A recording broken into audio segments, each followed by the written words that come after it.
People everywhere have discovered that there's a bit more to the symbols around them. An unseen force steering the world, leaving its mark every place it touches. But if bound to material and reason alone, the logical mind immediately sees symbolism's big flaw. Take these, for instance. The countless pictures of politicians and various other celebrities throwing up what appear to be satanic gang signs. Now, if you think these pictures are all coincidence, I want you to turn off this video and go watch TV. Of course, this begs the question, surely the elite have better ways of identifying themselves to each other? Strategically speaking, hidden in plain sight doesn't make a whole lot of sense. Why not lies in plain sight and leave the truth completely undocumented? Foolish, of course, but you can't own the world and be a bunch of fools, and you need more than cruelty to hijack the world. You need guidance. Their symbolism usually falls under one of two categories: predictive programming and hidden in plain sight.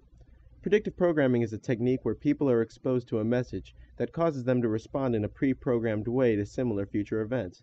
Typically, there's a crisis, and that crisis, by the end of the movie, is resolved using certain means. When that event occurs in real life, the individual, although knowing this is real life as opposed to a movie, is inclined to respond similar to those who had been seen succeeding in the movie. You hear it all the time when somebody says, it's just like this movie or that movie, so it definitely has its effect. Then there's hidden in plain sight, the more mysterious of the two motives. Hidden in plain sight is more like taunting than a clever chess move. It involves putting symbols and messages out there, encrypted in such a way so that, if you're not looking for them, the meaning will fall below the threshold of your notice. The number of clues the Illuminati offer outsiders who know the hidden meaning of their symbols is needless, conspicuously needless. So, who stands to gain?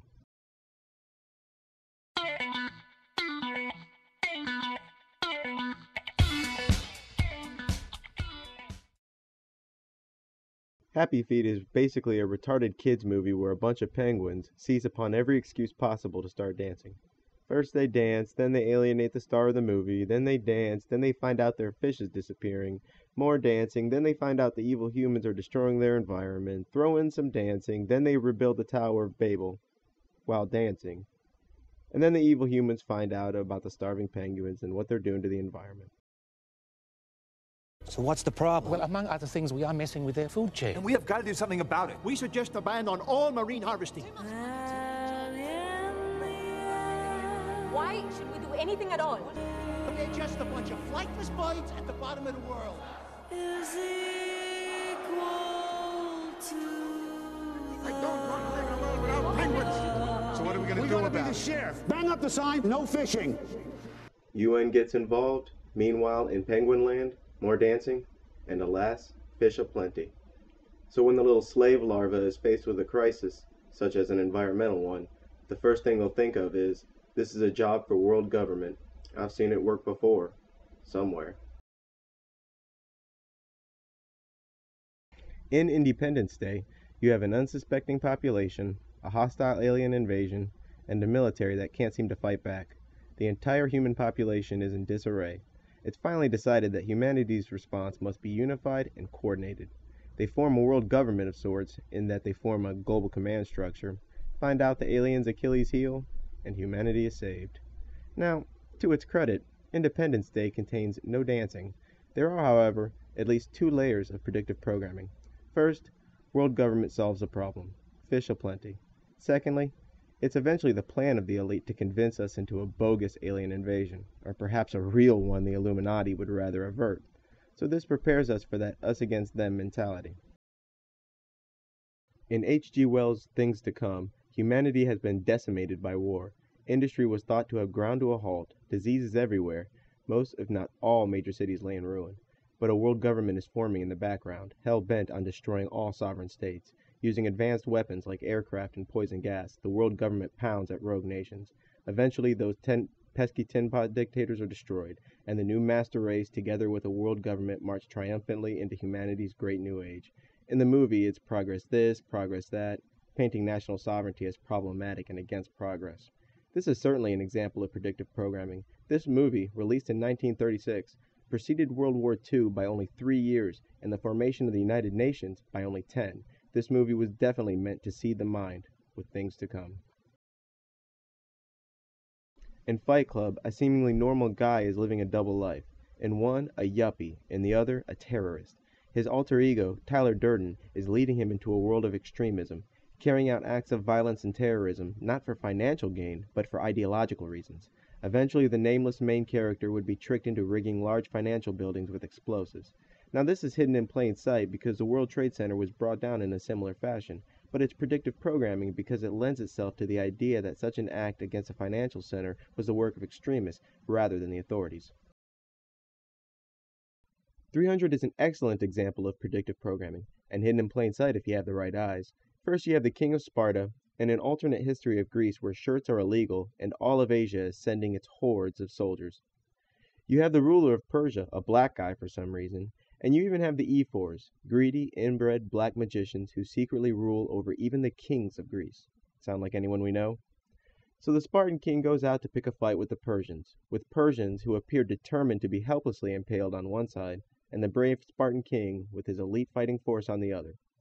Like heat-seeking missiles, wave after wave of Persians clamor desperately to be in the path of the sharpest sword possible.